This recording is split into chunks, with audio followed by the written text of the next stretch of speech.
Magandang araw po sa inyong lahat, mga kababayan. JDB Pule, inyong abang lingkod. Pag-usapan natin ngayon itong ating mga katanungan dito, o tanong ng ating mga kababayan, doon sa sinabi ni dating Pangulong Duterte na isinusulong daw po nila ang paghihiwalay ng Mindanao. Hindi ba ang kanyang dahilan para ihiwalay daw po ang Mindanao ay kasi napapabayaan, hindi raw naibibigay yung mga pangangailangan. Baka, oo. Diba? Tingnan muna natin to. Sabi nga dyan ang tanong ko nga rito, bakit biglang ihihiwalay ang Mindanao? Bakit ko po nasabing bakit biglang ihihiwalay ang Mindanao? Noon pong panahon niya, during his 6-year term, wala hong mga ganyang pagsusulong. Even si Alvarez hindi nagsusulong. Ano hong pinagkaiba ni Speaker Alvarez noon at saka nitong Congressman Alvarez ngayon? Pareho pa rin naman siya kongresista at bahagi ng ating gobyerno. 'Di ba? Na dapat ay nagtataguyod ng ating saligang batas, na dapat ay nagsusulong ng pagkakaisa. At bilang isang Mindanaoan, dapat ipinaglalaban niya po talaga kung nakikita niya na nalulugi ang Mindanao. Hindi kami nakakakuha ng mga sapat na mga tulong na kailangan namin, ng mga sapat na pondo. Ibig bang sabihin yung 51 billion na napunta kay Pulong Duterte nung panahon ni dating Pangulong Duterte, mag-ama pala to, no? Kulang ba yun? Nung mga panahon na yun, ilan po ang mga distrito na tinanggalan? Panahon yan nila Alan Cayetano at saka ni Velasco. 'Di ba? Bakit hindi mo sila kinakastigo? Na bakit nung mga panahon nila, pinaboran nila ng pinaboran, bayad utang na loob kay dating Pangulong Duterte at nagkaroon sila ng pagkakataon ng maging mga House Speakers? Diba? Bakit hindi naggangangawaw ng ganito si Pantaleon Alvarez? Noong panahon ni dating Pangulong Duterte.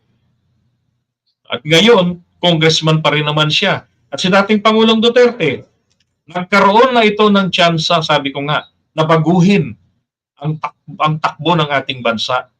Kung sa paniniwala niya na yung federalismo at parlamentaryo ay makakatulong sa ating bansa, ba't hindi niya ginawa? Di ba? Alam niyo ba kung ginawa niya yung revolutionary government? Sabi niya noon yan na gagawin niya. Kung ginawa niya yun, magkakaroon siya ng pagkakataon na katulad ng pagkakataon ni Cory Aquino na i-denounce yung ating mga utang. At sabihin na, hindi namin kinikilala na yung utang na yan kasi yung mga yan, noon napunta yan ng mga magnanakaw. Diba, lahat yung utang ngayon. Panahon ni Cory Aquino, nagkaroon ng ganyang pagkakataon. Anong ginawa? Kinikilala po ng ating pamahalaan, Aquino, ang mga obligasyon ng bansang Pilipinas. Tapos, diminana niya yung mga utang, maliit lang naman yun. Diba? Hanggang sa lumobo ng lumobo. At lalo pong lumobo nung panahon ni dating Pangulong Duterte. Dahil sa pandemic. Ang tanong ko nga rito, ang sagot ko nga rito taguan, di Mindanaoan ang haharang sa pag-aresto, si Pareho. Bago natin yung diretsuhin, puntahan muna natin to. Yan. Sabi ni Harry Roque nga rito, ang panawagan naman ni dating Pangulong Rodrigo Duterte raw, in-express lang naman daw niya. Kasi nga daw po, ito nga naman daw ay expression daw ng hopelessness dahil ang gulo-gulo ng mga politiko dito sa Manila. Anak ng putya, isa ka ron At sa ngayon, si dating Pangulong Duterte, isa sa nagpapagulo ng mga politiko rito. Di ba? Ba't ka hindi sinulong yung pagbabago ng ating bansa na di sana wala na tayong Senado na mga tamad, di ba? Ang kukupad kumilos at mga bully. Okay, ngayon, ito naman po sabi, Mindanao lawmaker, etong si Adjong, sabi nila Adjong, ito daw pong panawagan ni dating Pangulong Duterte at ni Alvarez, yung Mindanao secession is a blatant disrespect. I agree. Dapat nga ito pong si Alvarez, tanggalin na nila yan. dahil hindi na to nagsusulong ng ating saligang batas. Bagkus, pagdisrespeto na po yan sa ating saligang batas, napatanggalin na siya. Sabi dyan ni Adjong, this attempt to separate Mindanao from the Philippines is not only unconstitutional, but also a blatant disrespect to our duly constituted authority. That's correct. At tandaan nyo mga kababayan, wala pong legitimate, kahit sabihin pa nila na peaceful way namin natatangayin ng Mindanao, wala hong legitimate kahit gaano ka peaceful yan.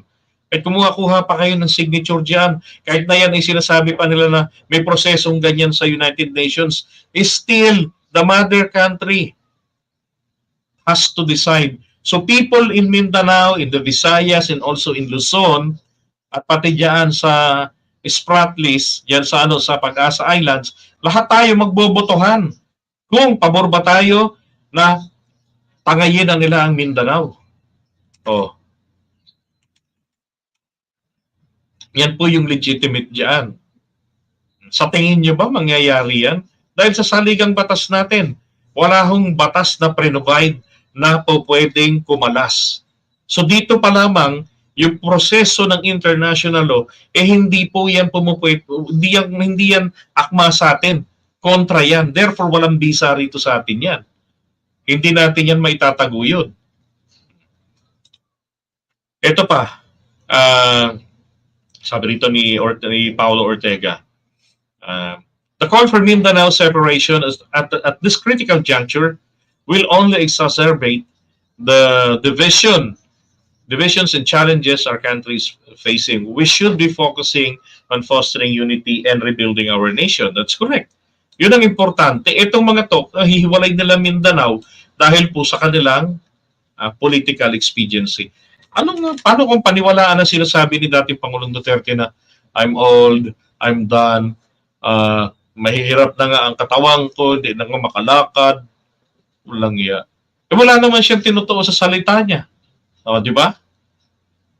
Yung pagmura-mura niya sa Presidente Marcos at sa mga Pilipino noong January 28, ito po ay isang paraan ng advanced campaigning, ng isang pamumulitika.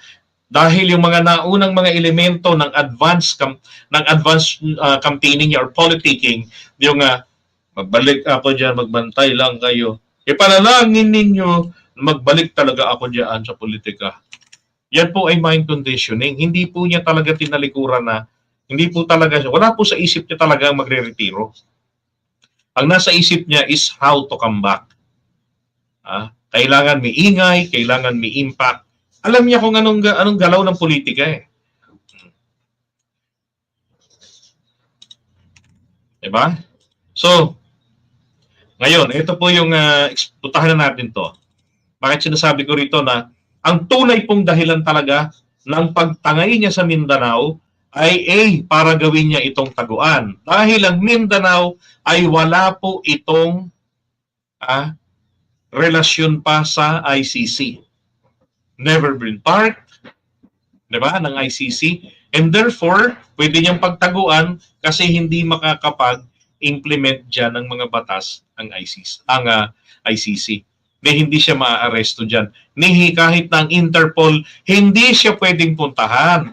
Dahil ang Mindanao Republic, Province of China, kung magtagumpay lang naman, hindi po member ng Interpol. And therefore, perfect place talaga niya para pagtaguan. Kawawang mga taga Mindanao dahil ang letter B po ay ang purpose niya rito, ang mga Mindanawan na madadala niya sa kanyang sinasabi na papihan tayo dito, lugi tayo, marami ng mga presidenteng nagdaan, mayroong neglected. Kabilang siya roon sa nag-neglect. Diba? Hindi niya lang masabi kabilang siya. Kasi 51 billion ang ibinigay ng Kongreso sa anak niya, ang allocation na to. Dinaan sa BICAM. Yung bilyones na pong halaga na hiningi ng kanyang anak, pinalobo pa sa bicameral ng Senado at ng Kongreso. It's a crime. Diba? That is a culpable violation of the Constitution kung tutuusin. Kasi bawal po na yung original requested amount, lalagpasan nyo pa. Ang ginawa nila rito, tinignan lang nila the total amount ng original request ng GAA. Pero yung mga yung individual, yung mga nasa loob ng request, pinakialaman nila ito sa pag-scrutinize nila, kinaltasan ng pondo yung iba, inilipat sa kung kani-kanino. At dito nga sa Mindanao, kay Pulong, hindi po sa buong Mindanao, first district pa lamang po ng Davao, ayan na. 'Di ba? Ng Davao region, ito na nakuha nila, 51 billion. So, etong mga Mindanawan na maniniwala sa kanya na sa ang kanyang hangad na paghihiwalay ng Mindanao ay para sa kanilang kakapakanan, and therefore they have to face the consequences first. Harangin nila ang pag-aresto sa kanya habang siya ay namamaril ng mga arresting officers. Kawawang mga Mindanawan. Kayo ang gagawin niyang frontliner, kayo ang gagawin niyang pangharang. 'Di ba? So baka bigyan pa tong mga to ng air to surface missile na in case na merong dumaan ditong helicopter. Kasi sa ibaba aambusin, mag-helicopter, pabagsakin ninyo. Gamit ang SAM. 'Di ba? Yung surface to air missile. Ang sagot po nga dyan is pareho po talaga. Yan lang po ang nakikita kong purpose because of its timing. Bakit kung kailan pumuputok na ang takot nila sa ICC, saka ngayon naging concern sa mga Mindanawan. Di ba? Na api ng Mindanao, kailangan nila dyan talaga tulong. Ito, Jimmy Alvarez, ang pinapadala ko para magkuha ng mga perma.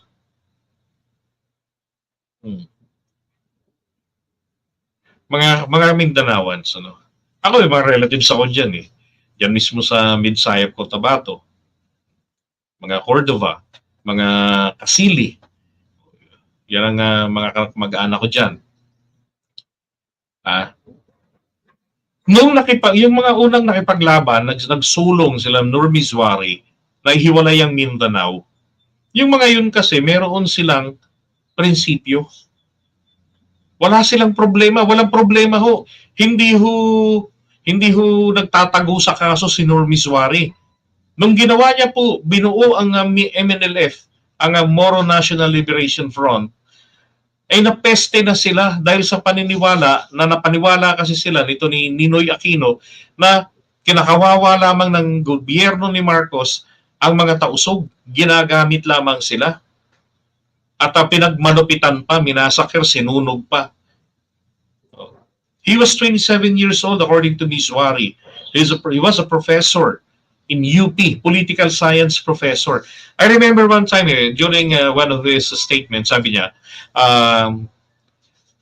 ang batang Nurmizwari, sabi niya, ay napaniwala ni Ninoy Aquino tungkol sa inimbentong kwento ng yung tawag dyan, yung infiltrator na papapasukin sana doon, training dyan sa Bataan. Tapos nung nabulgar, kasi itong si Ninoy Aquino nagdaldal, nag-filibuster. Ibig sabihin pang filibuster, ito yung parang privilege speech na, it's like a privilege speech, pero non-stop, walang limit. Ganun kasi yung rules nung araw eh. Pagka nag-privilege speech, it's up to you when to stop. As long as nagsasalita ka. So ngayon, inimbento niya yung Jabida Massacre and he revealed the story during his privilege speech na mayroong mga batang tausog, bilang mga kabataang tausog, training bilang mga elite personnel ng Pilipinas. Ang purpose is ibagsak diyan ipadala diyan sa Sabah to infiltrate at maghasik ng gulo. And apparently, dahil nga puro sa kanyang salita, ay minasakir daw. Dahil nabulgar nabuking ng Malaysia, minasakir daw at sinunog ang bangkay ng mga kabataang ito. At merong isa na nakaligtas na hindi malaman kung paanong paglangoy ang ginawa niya. Mula raw po Bataan, nilangoy niya hanggang Batangas. Tapos sabi naman doon, ang alon dyan ay hindi biro, hindi yan kayang langoyin, nang hindi ka namamatay. At makarating ka ng Batangas ang inaanod lang. Binago naman niya, siya raw po ay nailigtas ng nailigtas daw po siya ng mga mangingisda. Tapos ang kapansin-pansin pa rito, and that's our question, nung tinatalakay namin yan sa school, kung totoo na ito pong taong ito ay survivor, bakit po ang pinuntahan ay ang opisina ni ni Ninoy Aquino agad-agad? 'Di ba? Ba't pumunta ka agad dito sa sa Senado? Bakit hindi agad nagpunta dito po sa simbahan ng Quiapo? O sa kung ano man ang organisasyon ng mga Muslim? 'Di ba? Bakit hindi siya nagpunta ron? Kay Ninoy Aquino kaagad. At ito pa, bakit wala pong affidavit, walang kumuha ng kanyang statement kasama ang abogado, 'di ba? At notaryado na mababalikan natin bilang bahagi ng kasaysayan. Bakit walang kumuha ng ganun? At bakit walang ginawa si Ninoy Aquino o sino man na investigation? Walang nagsulong nun. Even nung si Cory Aquino na presidente. Di ba? Oh. Kaya nga kalamunan, nung sabi ni Nur Miswari, nung na-realize niya na siya po ay nabudol, sabi niya, yeah, Bongbong Marcos' father is my number one enemy. Pero iba ang anak. Sabi niya, I am a Muslim. I am a Muslim. 3 beses yun I am a Muslim. Ganun pa siya. Iba ang ama sa anak. Sabi niya. Kaya ako, nakasuporta ako sa kandidatura ni Bongbong Marcos. Yung vice presidency yun. Sana nga ma-invite ni PBBM nga pala, no? Si Nur Miswari sa Malacanang. Dahil yan po ang kauna-unahan na sabi ko nga anong klaseng leader itong si PBBM?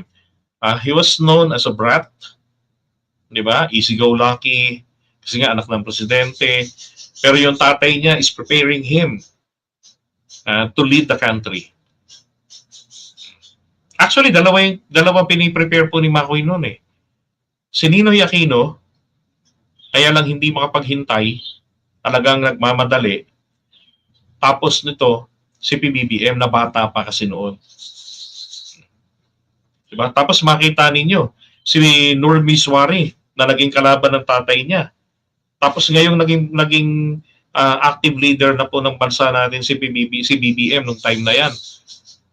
Si Nur Miswari sumusuporta sa kanya. Kako, anong klaseng karisma meron to si BBM? Anong klaseng leadership meron ito?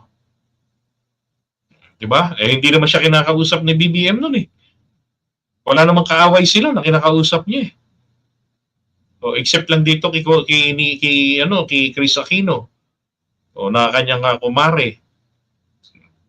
At etong si Pinoy, kabarkada niya sa barilan. Hobby nila magbabaril mag-shooting. Ang problema nga, nung naging presidente na si Pinoy, bigla siyang tinawag na anak ng magnanakaw that's correct. Yan po si Haraula, letter J Haraula ang apelido nung Jabila Massacre na sinasabi lumangoy mula Corredor to Cavite. Nung may mga nag-investigate at sinabi ng mga mangingisda, imposibleng malangoy yan. Pero mo galing kayo sa torture, galing kayo sa pahirap, languyin mo yan, ginutom kayo. So malangoy mo yun ng ganun-ganon, wow! So, binago niya yung statement niya. Diba?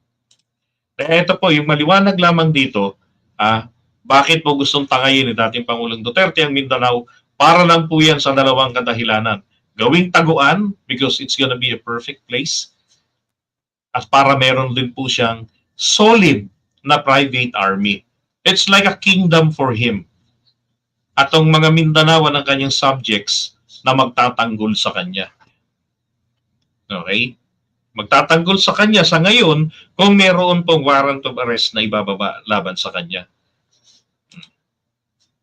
Kaya lang base sa nakarang interview, parang wala sa Pilipinas Di ba? Alright, so iwan muna natin yan.